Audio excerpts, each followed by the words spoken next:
icyambere kugira ngo umugore wawe murambane icyambere gutera akabariro kandi ukagatera neza pano kumara iminota 5 bikarangira wapi ugomba gutera akabariro ku mugore wawe neza cyane icyakabiri kumuha ikibizo kwakundi utaha uvuye mu kazi waba unaniwe ariko ukemera ukamuha ikibizo kugira ngo urugo rugira gute vuba abagore bakunda kwiyuka mu ikibizo icyagatatu ukamusohokana bakunda gusohoka bakunda ibintu va bishyushye ukamusohokana icyakane ukawujya umuha impano ukamutungura ukamuha impano bari abantu ngo baba baziheruka muri dote burya barurabo rwo muri dote akarwo rwonyira heruka ukajya umuha impano za buri kubishoboye nagari za buri munsi ubushobozi bwawe ukamuha impano wamuza n'isaha arishima ikintu cyose wamuza narishima na shokora yego icyo ni icyakane icyagatanu yego kumuterura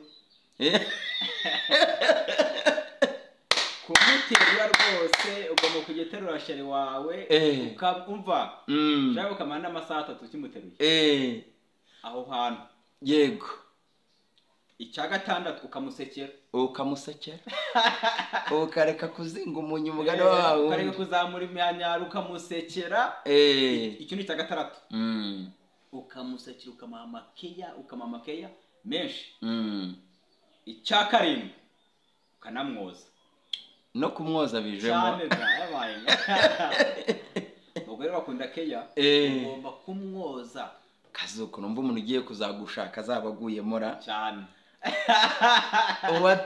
wateye komantere mu minsi yatambutse yaravuze ngo umugore ni nk'ibati ngiyo utarisakaye neza ngo usanga risakaye ku muturanyi bavugaga ko nyine ahita guca inyuma icyo ni icyakarindwi rero kumuterura ewana ukamuterura ukamuha makeya menshi cyane menshi yego icyamunani guca bugufi imbere ye yego yaba yagututse yaba yakubangamiye ukavuga ati sheri wanjye mbabarira ukemera ikosa kugira ngo ntago ari bya bintu ubwo byitwa inganzwa oya ntago ari byo ni ukugira ngo urugo rwawe urwubake erega nta muntu hanze uzakubakira urugo nubwo bakuvuga amagambo nubwo bavuga ngo uriya mugabo ngo ni inganzwa ntago azajya mu ijuru hoya menya urugo rwawe ugomba kurwubaka icyo ni icyamunani rero ugaca bugufi ku mugore wawe ugaca bugufi icyacyenda ukamuhahira akaye gahaga ukamuhahira cyane ukamuhahira ibyo biba muri kaye ateye ubwoba ahubwo urumva utamuhaye yaguca inyuma yajya kwishakira abandi bagabo babifite reka twongereho icyacumi kumubwira amagambo meza ayo ngayo ukamubwira kuri ukamubwira mwiza ukamubwira ko wa mbere muri iki gihugu tatawe umva amagambo menshi kandi meza cyane ukabwira ko ari wa mbere mu gihugu mwiza ukabwira ko asa neza ukabwira ko ari mwiza ukabwira ko aseka neza ukabwira ko atambuka neza ukamubwira ukuntu aberwa cyane aho ngaho urugo rurakomera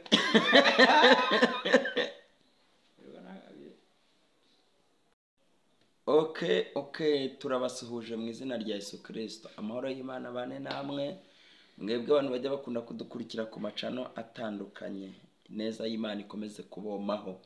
Nukuri tujya tuvuga ngo numugisha kuba tubafite, numugisha kuba mureba ibiganiro byacu ndetse rimwe na rimwe mukabikurikirana mukabikunda. Muri aka kanya rero yego murabizi ni cano za Gikristo ariko tugomba kujya ducishamo mu buzima busanzwe tukaganira no ku bindi bintu byo mu buzima busanzwe tugatumira umuntu akaza tukamuganiriza natwe mukatwandikira muri komanteri uko muba mubyumva. Turabasujiraho muri hose abari mu gihugu cy'u Rwanda mu bihugu byo hanze ababasha kumva ikinyarwanda abakoresha twatundi tubasha gutranslatinga kugira ngo babyumve mu rurimi babyifuza. Imana ibamugisha nubasuhuze rwose rambura ibiganza. Turabasujiraho muri hirya no hino. Harya amazina yawe ninde? Mugira neza irindi Narisisi ariko abenshi bakuzi ku izina rya Kazungu. Nanjye iryo ngiryo niryo rinza hafi cyane. Amakuru y'iminsi rero makuru ni meza turashima Imana komeje gukora umurimo w'Imana hirya no hino cyane. Yego ineza y'Imana ikomeje kugenda ikubaho. utangiye rero usuhuza abantu bari hirya no hino wabwira uti karibuni kuri YouTube channel, uzakurikirana kino kiganiro azakore share, like na subscribe kugira ngo tujye dukomeza tubane iteka ryose ku manywa na nijoro. Yego.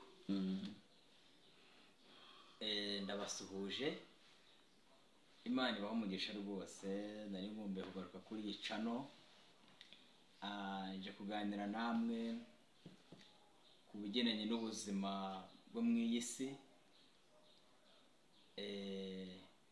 Nari nje kukureba no gupanga kuzaza kukureba muri uyu mwaka. Mfite ikirori mfite ikirori, mfite ubukwe rwose muri uyu mwaka. Ndi kumva biri kugurumana, ahubwo wowe nduhorana ibirori. umunsi nazanye agashya uzanye agashya. Suhuza n'abantu bakunda kunkurikirana kuri YouTube ahantu hatandukanye, kuri TikTok ahantu bakunda kunkurikirana ari benshi. Uwiteka abahereza umugisha. Nzanye agashya rero aya masaha nje kukureba ngo ngire inama. Maze iminsi numva hano hanze ibintu bitandukanye bavuga ngo abakobwa bakunda abasore batoye ibyuma. Bakunda abasore batoye ibyuma. Abantu barebare kandi barebare. naje kugisha inama, ese nabigenza gute ko mfite amakuru yuko ngo bakunda abasore batoye ibyuma kandi ukabona igare ganjye ritoya, byagenda gute? Kumiro ni itushe. Ubu nawe uri hafi gupakira ritere. Uri hafi rwose.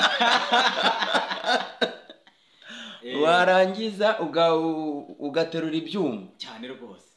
Akasakumiro nakumira ngo gatira.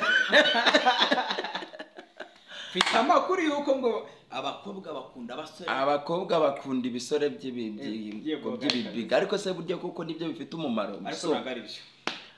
Mbo mu makuru makeya cyangwa se mu makuru mashyashya turaganiraho uyu munsi wa none, nyine yega abakobwa bagira santima zitandukanye, ariko buriya abakobwa ngo hari bivuze mu gisigara avuga ngo abakobwa bakunda abantu, abandi bata abakobwa abagore bakunda amafaranga, kandi koko barayakunda. Amafaranga uretse n'abagore n'abagabo barayakunda, ariko noneho cyane cyane abagore bakunda keya. Abagore bakunda keya cyane by'umwihariko. Ubwo rero ku bijyanye byo no guterura ibyuma, ese waritegereje muri zino ngo zo hanze ziriho usanga abagabo bubatse ingo bafite ibituza ari bangahe? Ni bakeya ku ntoki. Abenshi baba ari abambonso, bana barinda ku tubari, ku hoteli, abangaba bagendana n'abastari. Yego, baraturiye ibyuma kenshi. Ariko mu buzima busanzwe abonye ko nta mugabo ushobora kubona umwanya wa biriya. Nawe ushobora kubona umwanya wa biriya ni bya bindi bya za nkunda rubyino zivuga ngo baraterura nyine ibyuma. Yego. Wazana ibituza bakobwa ngo bagakunda za vazo. Maze iminsi buriya iyo maze gusenga hari igihe nsohoka cyangwa ndi no gutembera ahantu hatandukanye muri uyu mujyi wa Kigali cyangwa se n'ahandi, ngatembera nkareba nkareba ibintu biri mu isi, nkavuga ati Uwiteka we nuzo ujyana abawe kabisa. No harabona abantu nkunda kubona amabonso ukabona neza uvuga ati nk'uyu mutipe umuhaye nk'iyi nzu yahitira yose akayivana. Ari amabonso. Biriya bintu rero mu bantu babikoresheje ndetse ngo nta nubwo ari na byiza cyane, kubera ko ibihagaritse utangira kugenda uva amaraso, urananuka ngo ukananuka nabi, abandi ngo hari ubwo ngo utangira kujya ucira amaraso. Biriya rero ntabwo ari ibintu byiza cyane ku bantu bateganya kubaka ingo nyine no kuzishinga nk'uko nguko bavuga bati tugomba kuzubaka ingo zikomeye n'abasore ngo beza rimwe na rimwe bateruye ibyuma. Ariko nagacyo cyane rero tugomba kujya tureba buriya umusore watoriye icyuma, cyangwa se kugira ngo uvuga ngo ndashaka umusore watoriye icyuma ngo niwe wabasha kubaka urugo, baribeshya cyane cyane. Buriya ndi umukobwa nashaka umusore burasubiza ngo ari amabonsa, nubwo ubona nyine babateruye akenshi n'akazi kavunanye cyane bakunda kugakora. Ntabwo bikunda. Byakunda utese bamenyereye kugenda uko bagendana nabo basitari, wenda wabangamira uwo musitari ugasanga baraguteruye barakujugunye barakubwira ngajye mu kiyede bakeya kwijana njya mbona ni bakeya kwijana nta muntu ndabona n'umubosi wagiye mu kiyede yego kandi akenshi rega harimo n'abateruye icyuma pe bakazana n'amatuza cyangwa bakanabyibuha ariko harimo n'abakoresha ngo ibinini umuntu anywa bigatuma babiga. Icyo rero urumva ko ni ikibazo gikomeye cyane, kandi abakobwa bo rimwe na rimwe ikintu baba bashaka ibintu byo gutwika byo gutwika cyane. Buriya uzamenya impamvu ujya kubona ukabona abantu baravuga ngo ubuzima bw'umwana ngo buzwi na nyirasenge. Cyane cyane ubwo ni ku bakobwa. Iki kiganiro tuzagikora ubutaha, ariko none reka twigarukire no ku ruhare rw'umuhungu. Ese umuhungu ugiye kubaka yakabaye yujuje iki? Icyambere ubone kubaka urugo, mbona kubaka urugo kuvuga ngo ugiye kubaka urugo cyangwa ugiye gushinga urugo, ugiye gukora ubukwe, ni ibintu ugomba kubanza gutekerezaho. Icyambere ugomba kuba ufite buri rugo nabwo warufata ngo ugiye kubaka urugo udafite amafaranga. Yego. Icyambere ugomba kuba ufite ikofi. Ikintu cya mbere na mbere ugomba kuba ufite Yesu muri wowe. Ufite amafaranga kandi uca bugufiya. Ibyo bintu bifite rero urugo rwubaka rukagenda neza. Niyo mpamvu usanga ingo z'iki gihe umuntu akora ubukwe pe bwiza bw'igitangaza, ariko bukamara ukwezi ugasanga harimo amakimbirane kubera iki ntabwo ari kumvikana. Yego. Iki ntabwo batetera cyangwa ntabwo bagiye kubaka urugo ngo banze babarusengera Imana ibane nabo, kuko nimba ari ikintu Satani ari kurwanya none minsi ni urugo. Ariko umusore ikintu agomba kuba afite, ntabwo agomba kuba afite ibituza. Turaganira cyane mu buryo bwagutse. Umva Kazungu ko bakubwira ko ba sogokuru na banyogokuru mu minsi yatambutse ingo zabo zabaga zikomeye, ni nabo basazanye. Yego. Uyu munsi rero iterambere ryaranze abantu mugani, hari ukuntu dukora ubukwe tukaba tuzi ko dutwaye amata y'abashyitsi naho dutwaje amata umushyitsi. Bishatse gusobanura gutwaza amata umushyitsi ntabwo ari butindeyo. Ntabwo ari igihe unamushaka agufiteho tege imwe avuga ngo cyangwa byakunda uramutipe afite ibintu reka gensi zari nawe atanagukunda. Kavuga ati uriya musore afite inzu, afite akazi keza, afite imodoka, afite ibikorwa, reka nemere umukunde nyine bitumara gusenga kwa kadeverusi. Ugasanga musa mutandukana mutamanye n'umwaka. Ibyo bintu bireze kandi biriho. Ugasanga umukobwa akunze umutipe bitewe n'ikintu afite. Wamara kumugeza mu rugo agatangira gutaha yasinze, agataha nijoro, agataha atanye n'abagabo, urukumva ugasanga urwo rugo rwanyu ntabwo ruramba. Rero ikintu nabasaba ni iki? Ibyo byose duhanze amaso tuzapfa tubisiga. Icyambere ni urukundo. Nta kiruta urukundo kabisa. Mbere y'uko umuntu ajya gupafaminga mu bindi bintu, mbere y'uko umuntu ajya gutekereza no gutera imibare, abanza atekereze niba akundana n'umuntu bagiye kubana. Hanyuma ubundi abone kuba yavuga ngo rekaze arebe ko yakora nyine deal. Yego. Cya kabiri ubwo icyo ngicyo ni icyambere. Icy'ibyuma ubwo twasanze atari necessary cyane. Cya kabiri bavuga hano hanze rero sasa ni igiki? Ikindi rero ko navuga ibyambayeho, ndetse gutanga urugero ku bandi. Nigeze kujya mu rukundo n'umukobwa. Ako nako nagashyanzanye. Nigeze gukundana n'umukobwa, turakundana bigirana kure cyane. Turi no gupanga ibintu by'ubukwe, ariko muri we ntabwo yankundaga. Abwira afite ikindi kintu ageze gute akurikiye.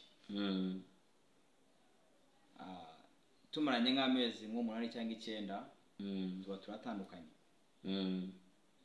Rero inkundo z'iki gihe, uretse Uwiteka wenyine waza akabana namwe, ariko ntabwo byoroshye. Umukobwa cyangwa n'umutipe asiga akundanaga n'umukobwa, umukobwa nawe ufite akantu. Ni gake usanga umutipe atreta umukobwa udafite akantu, nk'uko umusore nawe cyangwa umukobwa usanga ari gutereta agatetana n'umuhungu ufite amafaranga, ariko ntabwo byakwiriye kugenda uko nguko. Muri iyi si turimo mu buzima busanzwe tugomba gufashanya. Rero nje kubaganiriza mbabwira ngo cyane cyane urubyiruko, nanjye niheraho babwira ngo mureke mbere yuko dutereta tujya tubanza dusenga Imana, tuyibaza ati se Mwana, ndashaka urugo rumeze uko. Akenshi dusenga nabi, turasanga tukavuga ngo Mwami duha umugore mwiza, uzaduha umugore mwiza. Ntidusengere urugo, tugomba gusengera urugo cyane cyane. Kuruta uko ukavuga ngo Mwami uzaba umugore umeze uko, uzaba umukobwa uteye uko, uzaba oya. Wa mukobwa nkurikiranye, wa musore we, ugomba kujya usengera urugo rwawe, uvuga ati Mwami uzaba mu rugo rwiza, urugo rurimo amahoro, urugo rurimo Yesu, kuko iyi siganje, iyi si nta mahoro ahari, nayo ndi kubona. Ariko ni ko umuririmbyi yaravuze ngo nta mahoro yuzuye twabona muri iyi si, si byose. Yego, nta mahoro yuzuye twabona muri iyi si uretse kwa Data honyine niho huzuye amahoro. Yego, niyo mpamvu ujya usanga abantu bamwe bajya bacishamo gutya bakagira gutya bakibeshyaho mu buzima busanzwe, ugasanga barimo kujya bagenda babivangavanga, usanga barimo kugenda bibacanga, barimo gushaka amaviza bakananirwa gusenga Imana ngo hane nabo, ugasanga afite icyifuzo. Ariko rimwe na rimwe hari ijambo rivuga ngo dusenga nabi ntidusubizwe. Buriya winjiye mu rusengero nk'abantu 90% ushobora gusanga bataje gusenga Imana, ahubwo barashaka iby'Imana itanga. Barashaka imitsima gusa. Ugasanga arashaka ko Imana imukora ibitangaza, cyangwa se arashaka ko Imana imuvuga ariko we adahinduka muri we. Adahinduka. Ugasanga nyine arashaka ibitangaza cyane, ibitangaza gusa. Noneho nk'umukobwa sometimes ugasanga nta nubwo ashaka guhinduka cyane rwose, ahubwo arashaka ko bamubwira ko agiye kubona umugabo mwiza ufite amatuza nka kwa kundi twahereye cyangwa w'umukire. Cya kabiri ugasanga mbese arashaka umugabo ufite amatuza mwiza, mbese bakunda kuvuga umugabo mwiza cyane, muremure, wagucisha ahantu cyane. Ugasanga rero ibintu byarakomeye, kandi ukibaza se ni rwo rugo cyangwa yego. Ugasanga rero ntabwo byoroshye. Ikindi nanone cya kabiri, ku muhungu nanone, uretse ko ubungubu ariko byabaye mu gihugu hose, ikintu cyitwa kwisiramuza urakizi? Yakize cyane rwose. Nanone yakaba yarisiramuje, nuko mbese bari n'umukobwa mujya kubikora akwanza kubaza ngo arisiramuje, we yasanga utabikoze avuga ati bugeye ngo ngahita kubwira tuzasifura icyisi cy'umwaka utaha. Uyu mwaka wo urawurase nawe utaha. Ntabwo byoroshye, urumva atari ikibazo cyane. Ni muri ubwo buryo rero tuba turimo kugira bene data b'abakirisitu inama cyane. Yego, turimo tubabwira gusenga ni byiza, harimo amahoro, harimo amavuta, birafasha cyane kandi biraruhura, ariko rero bamenye n'ibintu byo mu buzima busanzwe, batazajya bagenda bagwirwa n'ibintu bitandukanye. Yego, ikindi ubwo ni ikihera, kwisiramuza, ukamenya ko ari umuco. Kandi ikindi cya gatatu, yego, buriya abagore rero ngo bagakunda ngo inkuru, ariko cyane cyane abagore bakunda inkuru ni yabo. Bonde baravuze ngo abagore barwaye indwara yo guhaha, ntabwo babiberwa. Indwara barwaye niyo guhaha. Yego, ariko bakunda keya cyane, ko keya utarimo kuyitindaho. Bakunda keya, nashinganye namufitemo akeya ari ndamuseho. Amagambo meza ubu ngubu urayafite. Yashushu be ahari yabarihe musohoje Imana imuhe umugisha. mwifurize Saint Valentin nziza. Nziza cyane. Umunsi w'ejo tugomba kuzasohoka. Saint Valentin nziza, ururabo rwiza rw'amabara y'umukara n'umweru ube warushatse. N'ahantu hakeye aho tugomba kwicara. Kandi mugomba kuzagenda mwese mwambaye imikara n'imyeru. Yego. Ahantu hatuje tukaganira tukava ku tugiye kubaka urugo muri uyu mwaka. Ariko nyine keya zo uzazitindeho cyane. Iki kintu cyitwa keya n'ibindi byose byabura. Uzi ko kumenya n'umukobwa afite nk'ibiro 20 ukamuha keya eje ugasanga ku 50. Kubera keya zonyine ugasanga se yanariye cyane kubera keya umuha bigatuma byibuha. Ikindi utaruzi warukize se, hari umuntu wavuze ngo umugore ni nk'ibati. Iyo utarisakaye neza usanga risakaye ku muturanyi.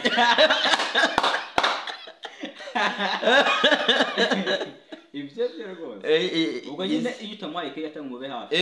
Ubwo ko nyine usanga yaguciye. Yego. Ubwo ni icyo bisobanuye.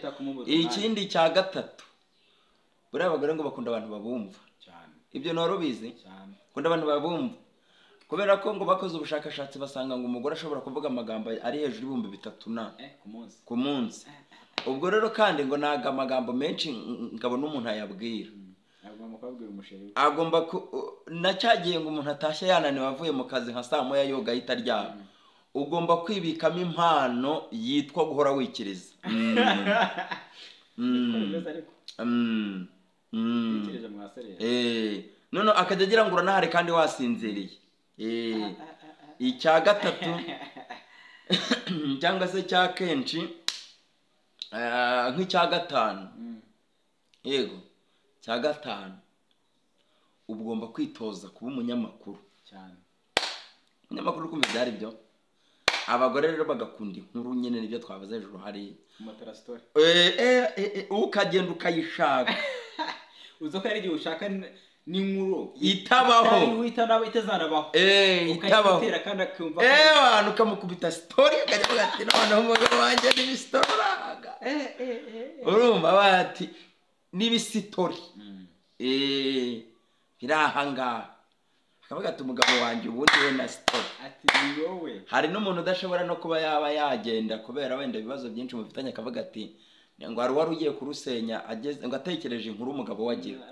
Aravuga ati izi nkuru nandi hano nazongera kuzumva. Ubwo rero ni byiza cyane ko abantu bagenda bamenya ibintu byitwa inkuru. Umva ubundi mu buzima busanzwe urumva se iyo turimo kubwiriza ubutumwa bwiza harimo ibintu tuvuga ngo byitwa gusubira ku isoko.